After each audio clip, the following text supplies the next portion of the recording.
السلام علیکم پیارے بچوں، کیسے ہیں آپ سب لوگ؟ امید کرتی ہوں آپ سب خیریت سے ہوں گے۔ میں آپ کی اردو کی ٹیچر مس فریال ملک۔ آج ہم اس ویڈیو میں سیکھیں گے واحد جمع، ہے اور ہیں کا جملوں میں استعمال، جانور اور ان کی آوازیں، اور سوالیہ نشان اور خطمہ۔ تو سب سے پہلے پیارے بچوں، واحد جمع۔ واحد کسی بھی ایک چیز کو کہا جاتا ہے، جیسے مرغی، بکری،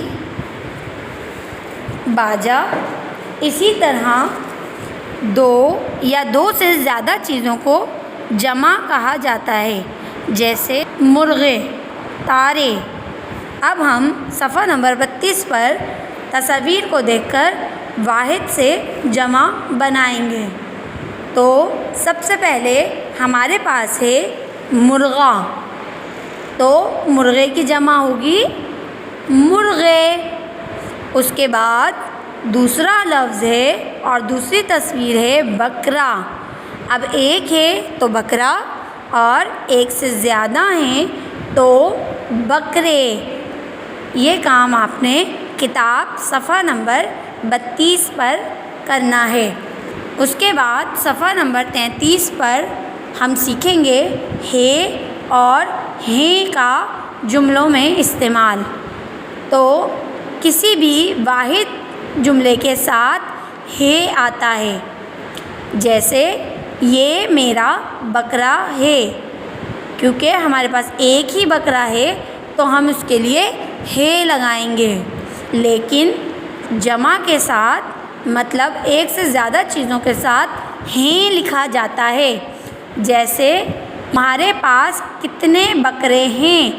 مطلب یہاں پر ہم ایک سے زیادہ بکروں کے بارے میں سوال پوچھ رہے ہیں کہ تمہارے پاس کتنے بکرے ہیں۔ تو صفحہ نمبر 33 پر آپ نے خالی جگہوں میں ہے اور ہیں لگا کر جملے مکمل کرنے ہیں۔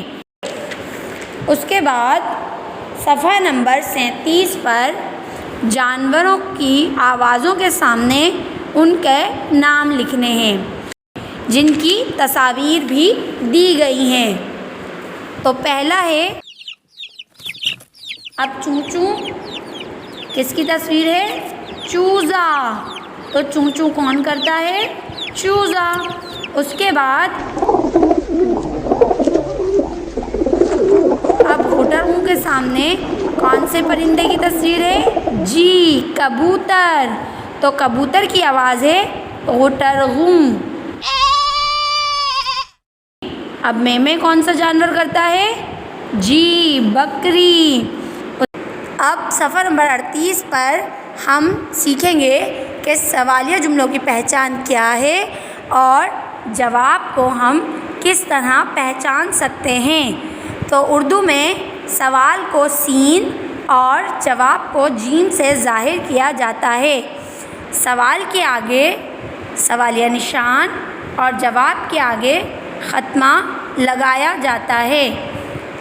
اب ہم نیچے دیے ہوئے جملوں کو پہچان کر سوال سے پہلے سین لکھیں گے اور سوالیہ نشان بھی لگائیں گے، اور جواب کو جیم سے ظاہر کر کے خطمہ لگائیں گے۔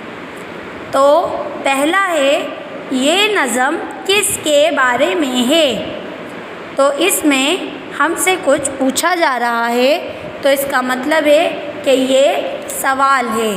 تو ہم اس کے شروع میں سین لگائیں گے اور آخر میں سوالیہ نشان لگائیں گے۔ اس کے بعد دوسرا جملہ ہے، یہ نظم مرغے کے بارے میں ہے۔ تو یہ ایک جملہ ہے جس میں ہم کچھ بتا رہے ہیں۔ تو جن جملوں میں کچھ بتایا جا رہا ہو اسے جواب کہتے ہیں۔ تو اس جملے کے شروع میں ہم جیم لگائیں گے اور آخر میں خطمہ کا نشان لگائیں گے۔ اسی طرح سارے جملوں کو آپ نے حل کرنا ہے۔ اس کے بعد صفحہ نمبر 39 پر دیے گئے لفظ کیا، کون، کب، کہاں کو جملوں میں استعمال کرنا ہے۔ امید کرتی ہوں آپ کو یہ لیکچر اچھے سے سمجھ آ گیا ہوگا اور آپ سیکھ گئے ہوں گے کہ واحد جمع کیا ہوتے ہیں، ہے اور ہے کا جملوں میں استعمال کس طرح کیا جاتا ہے، جانور اور ان کی آوازیں کیسی ہوتی ہیں، اور سوالیہ جملے اور جواب کے جملوں کو ہم کس طرح پہچان سکتے ہیں۔ ملتے ہیں اگلے ویڈیو لیکچر میں، تب تک اپنا خیال رکھیں اور دیا گیا کام مکمل کریں۔ اللہ حافظ۔